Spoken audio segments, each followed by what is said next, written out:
So everyone and their grandmother claims to have had the perfect start to Minecraft Hardcore. Wait, that's me. But I don't really believe any of them because perfect, well, that is a really heavy adjective. And in all their videos, I just feel like they missed one or two really important things you need in order to claim an actual perfect start. So that is why I spent 150 hours on this first episode, where I set 3 main goals for myself that will stake my claim as the only YouTuber with an actual perfect start to a Minecraft Hardcore series. The rest of you need to change your titles. First of these goals is to get all the starter farms and items I would need in a brand new hardcore world. So I spawned in a desert biome really close to a village and didn't waste any time stealing all of their food and imprisoning the villagers. You know, the regular Tuesday afternoon in Minecraft. Then I got myself stone tools and went mining till I had about 3 stacks of iron. And now that I had iron for tools and materials, we can start working on our first farm of this episode, a villager breeder, which gives us access to as many villagers as we would need for any future projects.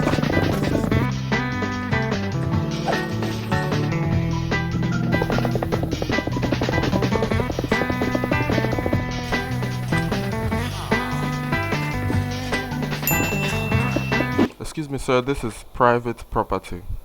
You can't be here. Okay.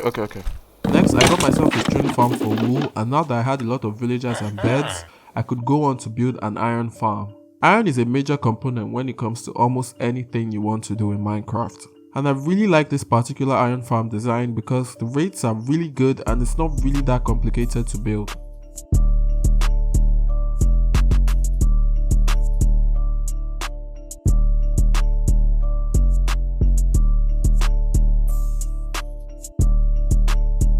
By the way, I'll leave a link to all the farms I built in this video down in the description so you can build them all in your own Minecraft worlds as well. And finally, we have a working iron farm. Look at that. It's already producing me iron. I don't think you're supposed to be here, sir. We never need to worry about iron ever again. Sick. Now that we got that out of the way, the next thing we need to work on is villager trades. So I cleared some space under my villager breeder and then got myself some fishermen villagers so I could sell them my string for some emeralds. Okay, so I've been at this for a while and bam, that's how many emeralds I've been able to get so far. I then got myself an armorer, a toolsmith and a weaponsmith so I can buy my first set of diamond gear from them and don't get killed by a random creeper. Yeah, that would not be ideal. The enchants on those tools weren't great though, so the next thing I did was start to roll librarian trades, hoping to get my hands on all the exact enchants I wanted. Here is an Excel sheet showing the best enchantments for your armor, weapons and tools. After a couple of hours, I was able to get the exact enchants I wanted on my stuff. Oh, and I forgot to mention, since I had a bunch of emeralds now, it means I could also afford to just buy golden carrots from farmer villagers and have that as my main food source. And that is 6 out of 16 items done. The next thing on the agenda is to get our hands on an elytra so we can fly around. And to do that, we need to beat the game. So I went to the nether. Hello. Got myself blaze rods and then upgraded the cleric villager so I can get him to sell me ender pearls. Now let's just craft up some eyes and we can throw that and pinpoint the exact location of the stronghold. Honestly, the dragon fight is really boring and I can't be bothered to make one of those overly edited montages. So here's a really cool trick shot, I guess.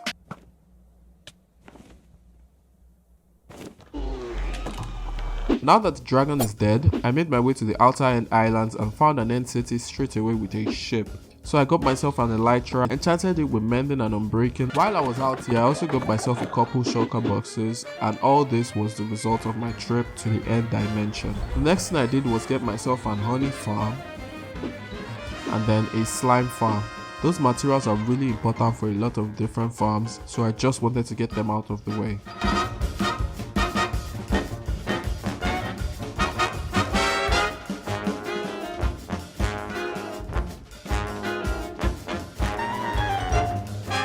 Hello there. How much slime do we have? Okay, that is a healthy amount. And then I started to work on a sugarcane farm. I went with a different design than my last video because a bunch of you guys kept insulting my other sugarcane farm for some reason, and I really hope I don't get bullied for this one too. After my sugarcane farm was up and running, I started to work on a gunpowder farm because that is the other material you need for rockets.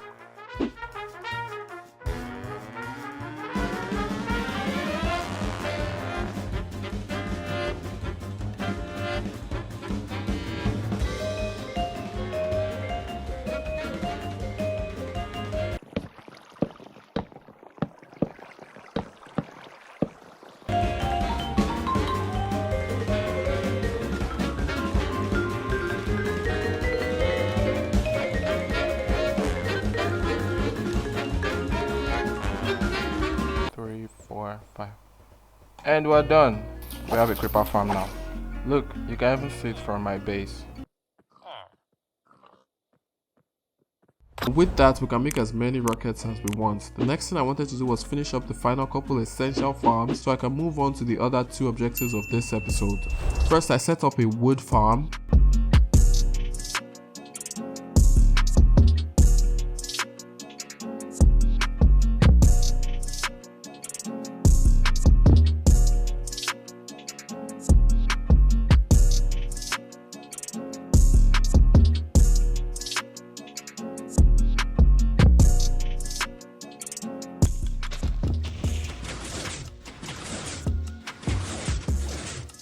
Now I have a quick way to get wood. Nice. Then a gravity block duper so I have access to an infinite amount of any of these items.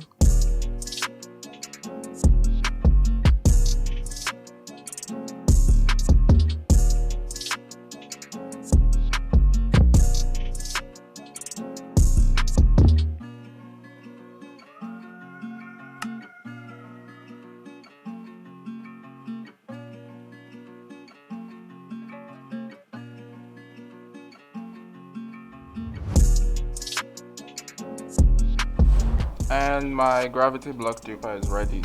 And look at that, the chests are filling up nicely already. And finally, a shulker farm.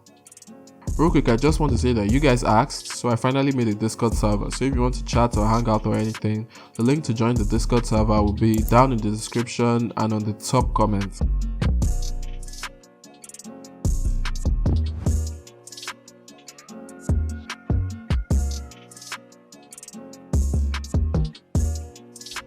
Okay, so it has been almost an hour.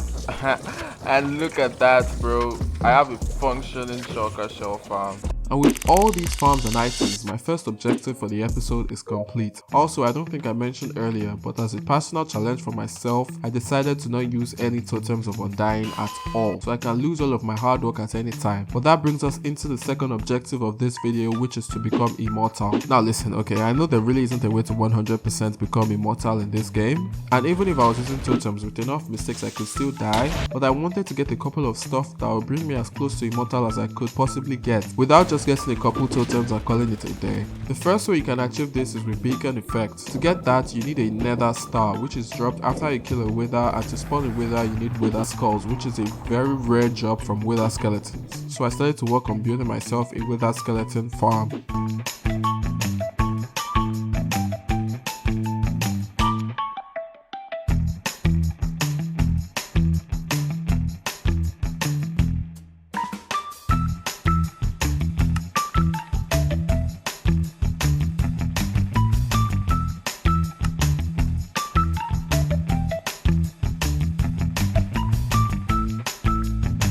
Wait, I wanted to quickly pause the game and say that the reason I don't show you guys the material gathering process for all the different farms and all of that, it's not because I'm cheating or anything, simply because of the way I prefer to edit videos, and I really can't think of a way to make material gathering interesting. So yeah, I actually spend a lot of hours behind the scenes gathering all the materials I use in all these massive building montages. After I set up my wither farm, I got a bunch of wither skulls, then killed the wither bosses using the end portal method, and just like that I could now craft a full stack of beacons.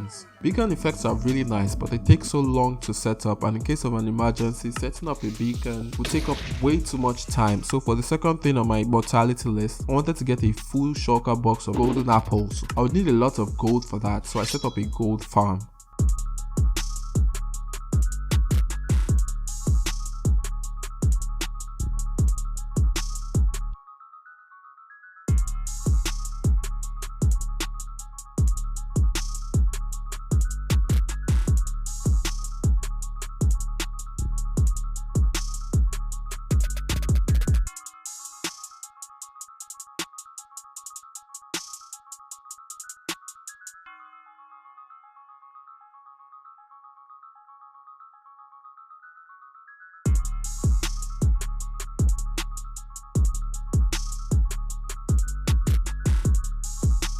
That took me like 6 hours. After I set it up, I AFK'd on the farm for like 3 hours to get 4 shulker boxes of golden apples, and then I traded for a full shulker box of regular apples. I set it up on my crafting table, and that was when I realized the recipe for crafting golden apples was more expensive than I thought. Bam. Wait. What? With the recipe requires 8. So I just crafted half a shulker box of golden apples. That is still a lot of golden apples, and if I wanted to, I could use it as my main food source now. Because every time I eat, I would get resistance, regeneration, and an extra 2 hearts. So yeah, in an emergency, that would come in handy. The final thing on my immortality list is to get the real best armor in the game. I know a lot of you guys think the armor I currently have is the best you can get in terms of enchants, but it's not. So to properly explain it to you guys, there are 4 different types of protection enchants in Minecraft, and they protect you against different damage types in the game. Projectile protection protects you against arrows. Fire protection protects against lava and fire. Blast protection protects against explosions. And finally, regular protection protects you from all the damage types, but at a reduced percentage than the more specific protection types. I hope you understand. Normally, the game doesn't allow you to apply all of them to one armor set, as that would make it too powerful. But a long time ago, back in Minecraft's version 1.14, the combination of all these enchants was possible. So the plan for step 3 was to downgrade my world to 1.14, combine the enchants, and then bring that OP armor back to 1.20 without corrupting my world in the process. So the first thing I did was to go down to my trading hall to trade for all the books that will be going on this new set of armor. There are 2 books I want that can't be bought from villagers, and they are Soul Speed and Swift Snake. For the first one, I grabbed some of my gold and traded with a piglin for a Soul Speed book. The second one though was going to be a little bit more difficult. I had to find it in a chest in an ancient city, and let's just say I almost didn't have another video for another 2 months. And now we just fly down there. Open the chest and we are... Hello? Swift Sneak. No enchanted books. Okay. Like, ancient cities are not difficult, just run W key the entire thing. Ooh, another chest, okay? Swift Sneak. Oh, come on, bro. I wonder how many wardens have spawned already in this one. I'm not seeing any more chests. Oh, okay, there should be a chest up here. Swift Sneak. And that is a warden right there. Let's go. Yeah. Ooh, more diamonds. More diamonds. What? What? Oh Lord. Okay, it's right there. Does he know I'm here? I don't think he does. Okay, I think he does. I might be dead here.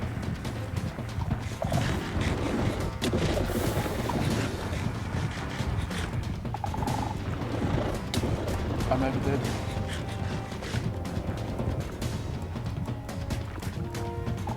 Oh, I think I'm dead here.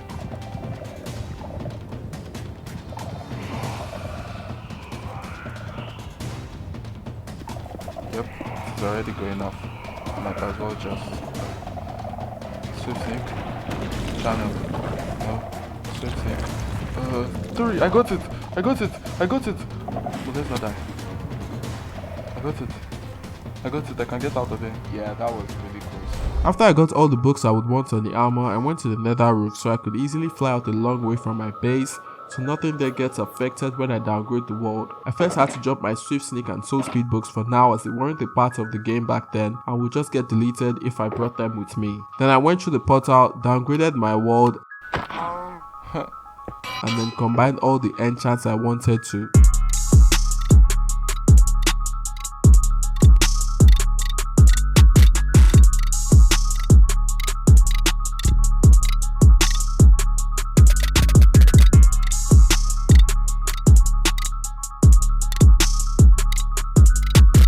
Okay, and this should be the final one.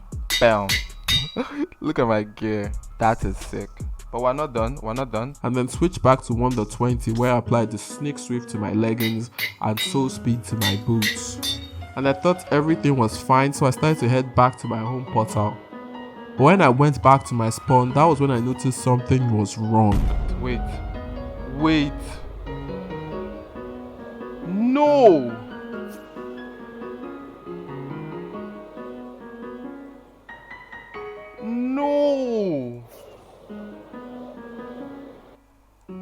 For those of you that don't know what went wrong here, Minecraft has a feature called spawn chunks.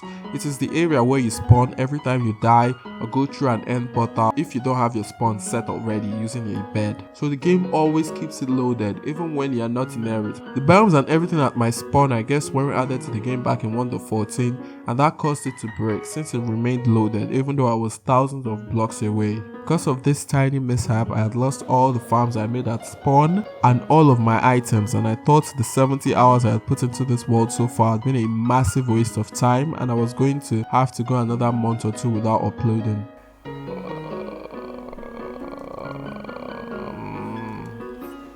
But then I remembered the time I saw a warning a few minutes ago about the possible world corruption, but I didn't remember if I actually listened to it and made a backup. But when I checked, I saw that I actually did, so yeah, I had a second chance.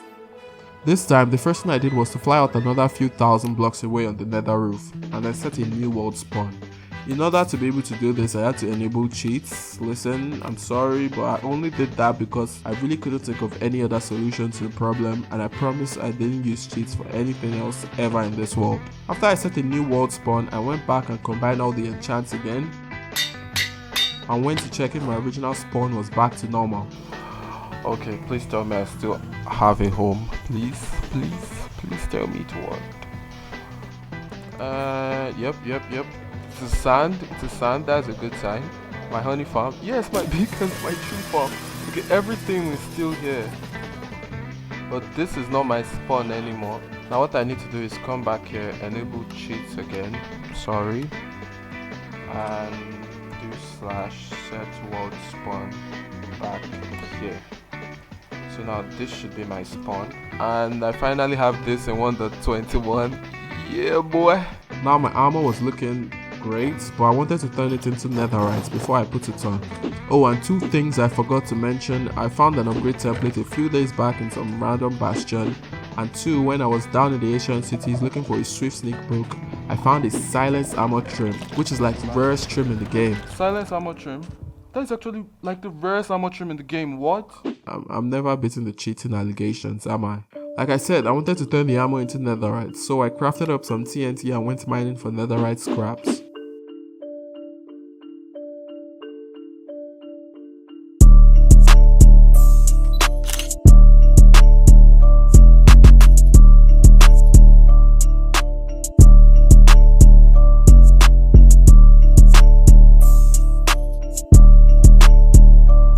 I got all the ingots I needed and upgraded all my stuff, including my tools, and then applied the silence armor trim to my armor, using even more netherite, you know, light flex. And that's how I got what is in my opinion the most badass looking armor set in Minecraft. Just look at how menacing that looks.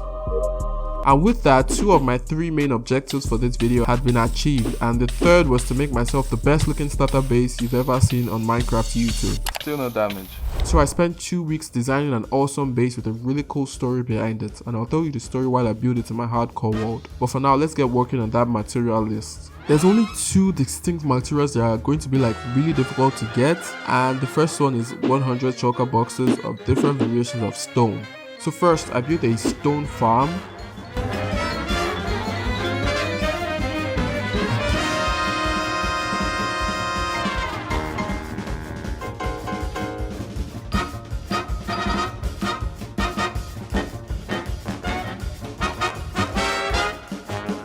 Then to smelt all that stone, I had to build a super smelter next.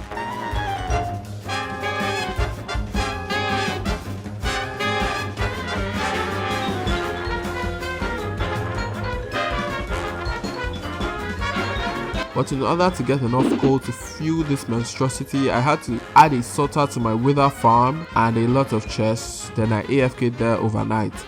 One of the variations of stones I needed was mossy stone bricks, and to get that I needed equal amounts of vines, 15 shulker boxes of that stuff to be exact, so I built a vine farm. I just want to say that vines are a really weird material to farm, and this design for a vine farm is actually an original, which I am proud of.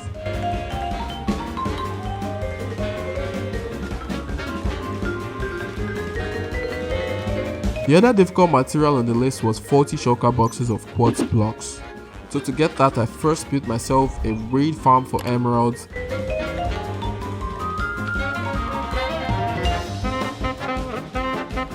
and then use a void trader to trade for all the quartz block I needed. The remaining materials on the list were really time consuming but were easy to gather, so I spent the next few days collecting all of them, and that brings us here with all the materials in the location that I picked, and now we can get to work building the best starter base on YouTube.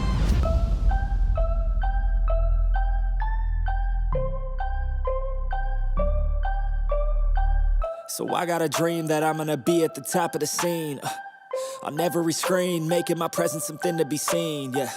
I'll make them all see that I could be anything I wanna be. If you got a dream, then you need persistence. This base is inspired by an old Japanese cartoon called Laputa, Castle in the Sky. It is really old, but it is one of my favorite cartoons, probably because it was one of the first ones I ever saw. But I thought to myself the other day, wait, this would actually make a really cool Minecraft base, and I saw online a bunch of people had already even made examples I could follow. And yeah, here I am building my version of it in my own hardcore world. I'm going to quit yapping so you guys can enjoy the rest of this montage. Got a lot of goals that I wanna prove, and there's not a lot of time, so I gotta make moves.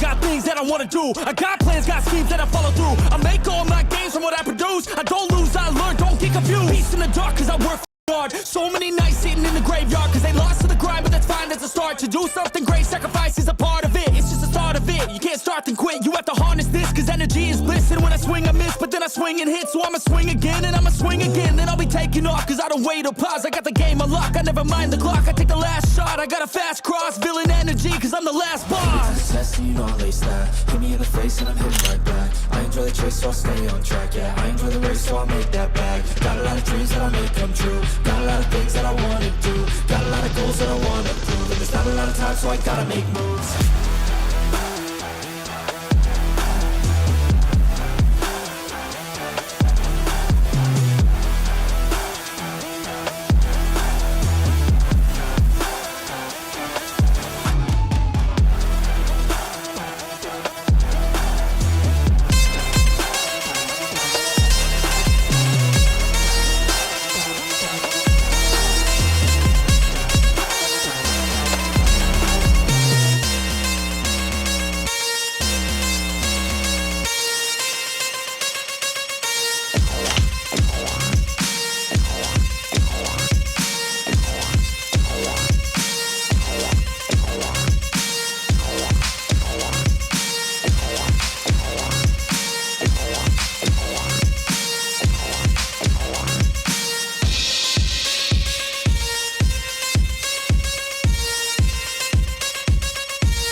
And that is all my 3 objectives for this video done. I challenge you guys to show me a better start, and as usual, if this video gets me 5 subscribers, I'll make an episode 2. Alright, bye.